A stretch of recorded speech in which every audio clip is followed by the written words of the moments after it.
নমস্কার বন্ধুরা, welcome to Snigdha's kitchen. আজ আমি আপনাদের তৈরি করে দেখাবো সব রকম সবজি দিয়ে আমার স্টাইলের লোটে মাছের রেসিপি। চলুন দেখা যাক। আর এর জন্য প্রথমেই লাগছে নিহারে মাছ। আমি এখানে 1 কিলো নিহারে মাছ নিয়ে নিয়েছি আর নিহারে মাছগুলো ভালো করে কেটে ধুয়ে নিয়েছি। এবার আমি একটা স্টিলের প্যান নিয়ে নিয়েছি। এখন এর মধ্যে এই লোটে মাছগুলোকে দিয়ে দিচ্ছি। একটুখানি নুন দিয়ে 10 মিনিট রেখে দেবো ঢাকনা দিয়ে, যাতে মাছগুলো একটু সিদ্ধ হয়ে যায়। তারপর আমি এগুলোকে নামিয়ে নেব। এই লোটে মাছগুলো দিয়ে আমি 10 মিনিট রেখেছি। দেখুন কত জল বেরিয়েছে। নিহারে মাছগুলো সিদ্ধ হয়ে গেছে। আমি এবার গ্যাসটা নিভিয়ে দিচ্ছি। ঠান্ডা হয়ে গেলে পুরো কাঁটাগুলো বেছে নেবো একটা একটা করে, সব কাঁটাগুলোকে। আর এই নিহারে মাছের জন্যে আমি 1.5 খানা রসুন নিয়ে নিয়েছি। এই রসুনগুলো একটু থেতো করে এই নিহারে মাছের মধ্যে দিয়ে দেবো। নিহারে মাছগুলোর থেকে আমি সব কাঁটা বেছে নিয়েছি। দেখুন আর কোনো কাঁটা নেই।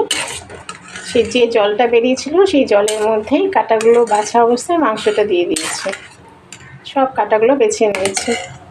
এখন আমি এর মধ্যে পরিমাণ মতো 1 চামচ কাশ্মীরি শুকনো লঙ্কা গুঁড়ো দিচ্ছি, যাতে খুব সুন্দর একটা রং হবে, কিন্তু ঝাল হবে না। আর এর মধ্যে পরিমাণ মতো হলুদ দিয়ে দিচ্ছি। যে 1.5 খানা রসুন নিয়েছিলাম এই নিহারে মাছের জন্যে, এই রসুনগুলো আমি একটু থেতো করে নিয়েছি, বাটিনি, এই থেতো করে নিয়েছি, দিয়ে দিচ্ছি এখন নিহারে মাছগুলোর মধ্যে।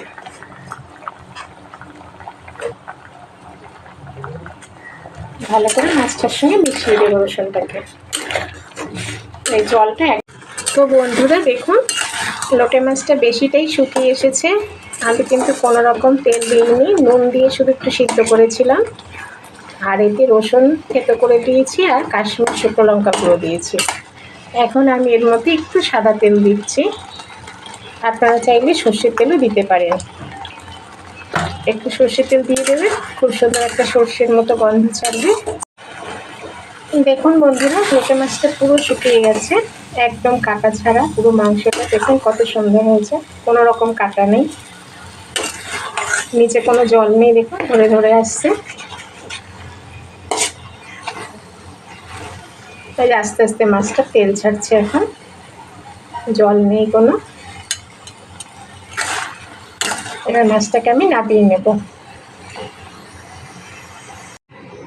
তো বন্ধুরা, আগে থেকে আমি সেই পটল, আলু, পেঁয়াজ যা ভাজা করেছিলাম পুরোটাই ভাজা হয়ে গেছে। এই সবজিটা নামিয়ে রেখেছিলাম।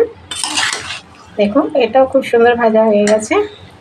এখন আমি এই লোটে মাছটা যে কষিয়েছি এটা এখন এর মধ্যে দিয়ে দিচ্ছি।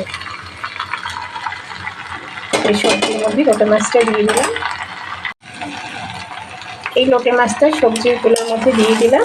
দিয়ে আমি অন্তত 15 মিনিট এই সবজির সঙ্গে ভালো করে কষিয়ে নেব লোটে মাছটাকে। তো বন্ধুরা, বেশিটাই হয়ে গেছে কষানো নিহারে মাছ দিয়ে সবজির সঙ্গে। এবার আমি এর মধ্যে 1 চামচ শাহি গরম মশলা গুঁড়ো দিয়ে দিচ্ছি।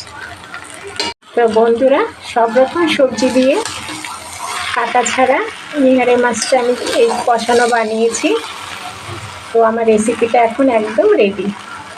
তো বন্ধুরা, আমার তৈরি এই নিহারে মাছের রেসিপিটি আপনাদের কেমন লাগলো তা আপনারা আমাকে লাইক, শেয়ার ও কমেন্ট করে অবশ্যই জানাবেন। আর আমার রেসিপিগুলো যদি আপনাদের ভালো লেগে থাকে আমার চ্যানেলটিকে সাবস্ক্রাইব করবেন আর পাশে থাকা বেল আইকনটিকে ক্লিক করবেন। তো চলি বন্ধুরা, আপনাদের সঙ্গে আবার দেখা হবে সুন্দর কোনো রেসিপি নিয়ে।